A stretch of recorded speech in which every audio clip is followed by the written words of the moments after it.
Attention. The following program contains explicit language. Listener discretion is advised. Now, please enjoy your independent media session. Once again, the thrilling adventures of the Shadow, the hard and relentless fight of one man against the forces of evil. These dramatizations are designed to demonstrate forcibly to old and young alike that crime does not pay. Caretaker Aid System / Productivity Regulator? That's a stupid fucking name. You look productive for a change. Did you need something? Hello, Dr. Evans. How are you? I've noticed you've gotten your hair cut. It looks nice. Well, thank you, Frank. That is a greeting. Oh, that's what's... You had your chance. I've come to bring you some good news. Pending the completion of your final module of training, next week you will be given 7 days of leave. Oh, cool. That's very nice of you, Dr. Evans. 7 whole days in my apartment. You didn't let me finish. You'll be allowed to travel and do what you like within that time, all expenses paid. I'll forward you the form you need to fill out or where you want to go, and everything else will be taken care of.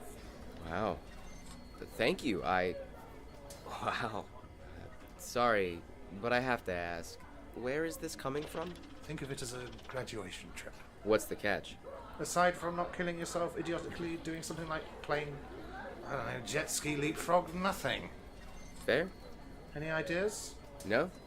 I've never really been much of a traveler. I've always been fine with blowing money at home. Well, I may have some suggestions for you then.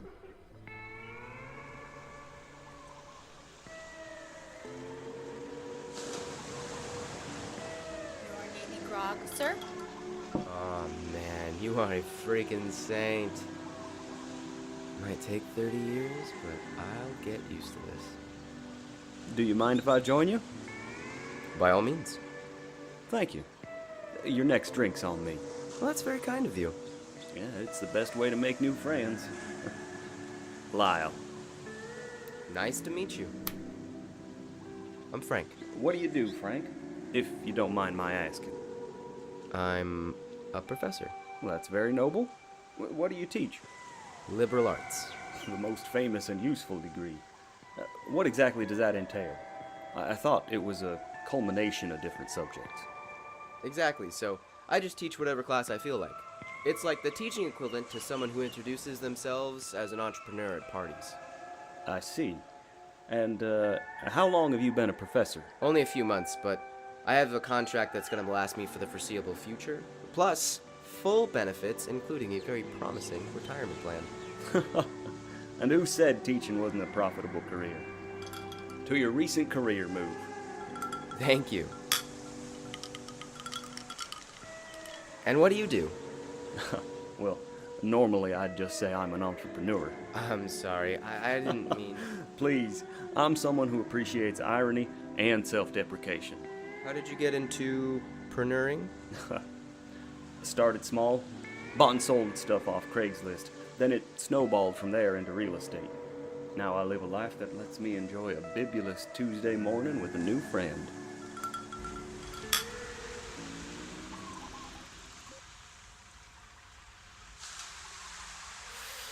I loved that place. It was like a human equivalent to a factory reset. The air melted stress away. Every knot in my back disappeared. My mind was clean and free. Like someone had pulled out the air filter of my body, gave it a wipe, and put it back in spotless. No matter what you did there, it was amplified by being in paradise. Especially the small things. Got up before noon? You did in paradise. Walked a third of a mile today? You did in paradise. Stared out into the distance for 20 minutes? Normally, that's a waste of time, but good job, bud, because it was in paradise. The mediocre didn't exist. The minimum wasn't so bare, but it has a cost. The local economy is dependent on tourism, like an addict who never asked for a fix. Some of the smaller islands that aren't as commercial can't even keep a burger joint open for long without the steady flow of mainland guests. They get their money imported. Before, I never really cared much for anyone who wasn't making ends meet. Homeless people are just a product of mismanagement or stupidity. The single mother holding down 2.5 jobs to support her 3 kids asked for this. The kid that has to choose between eating and paying rent chose the wrong city to live in. The guy drowning in his sick kid's medical debt should have gotten a better job for better insurance.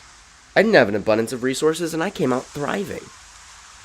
But once I knew what it was like, the looming fear of overdrafting my account, like watching a fuse on a stick of dynamite. You want to stomp on it to keep it from exploding, but you're tied to the train tracks while the dastardly man with the curly mustache laughs over you. Then I got it. Then I cared. Because selfishly, it was now my problem too. So we were all united in our struggle. But when I found myself in a place where the struggle was just behind the neon resort signs, I didn't know what to do. I had seemingly limitless funds that I could sprinkle around, at least for a few days. But what difference would it make? It wouldn't change the economy. They'd still be poor. But it would be in paradise. So it's not all bad. Right?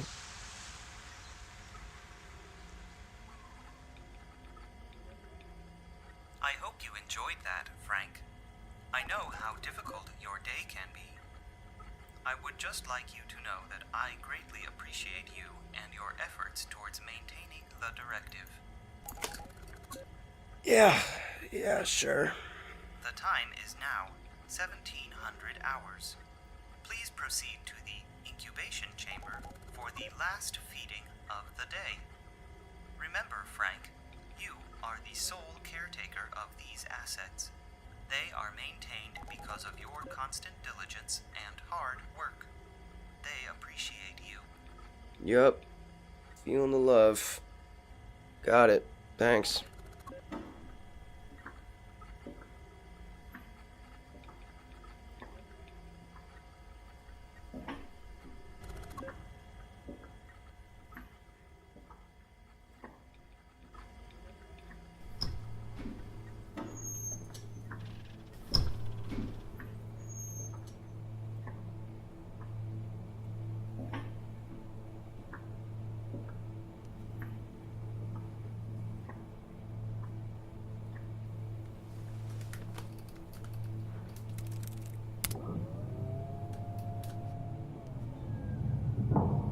I always wonder what they're doing in there.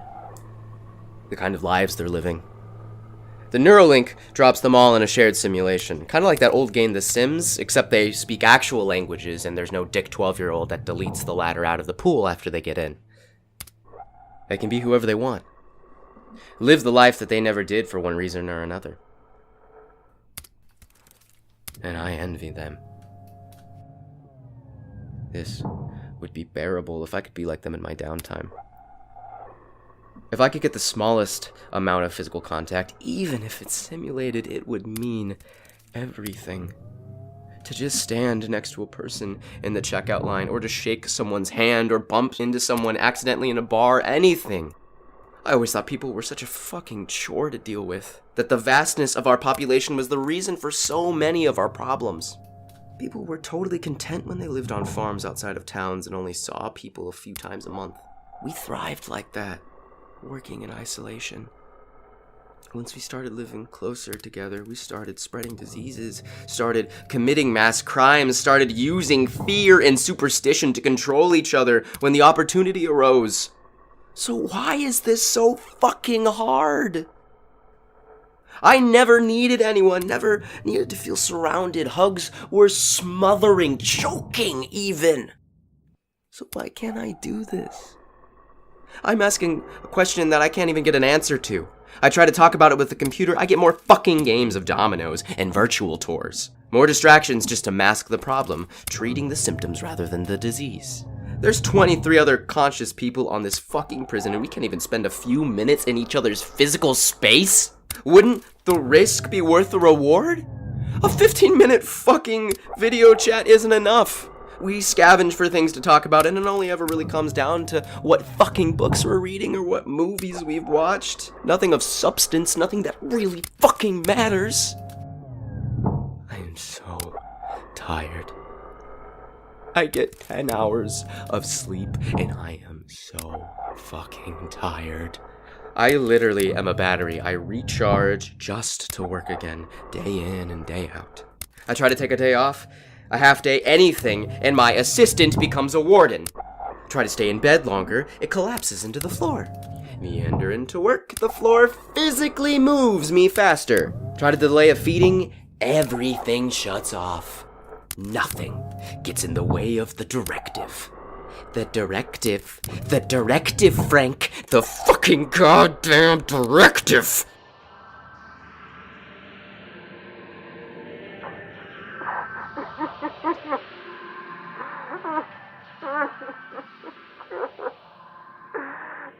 Mr. Diaz? I'm Dr. Evans. Do you have a moment? I represent an experimental facility. Our methods are more assertive, which I think would meet your needs. I'm sorry, but I don't know if I can afford that. It won't ask for anything from you financially, Mr. Diaz. The bills will be covered. What? Why? Have a seat. I'll explain everything.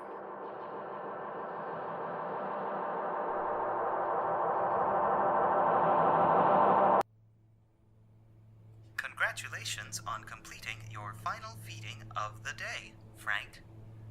You have maintained the directive. Please return to your quarters for your health and fitness hour. Frank? I'm sorry, what was that? Frank, are you ready to begin your health and fitness hour? Yeah, sure.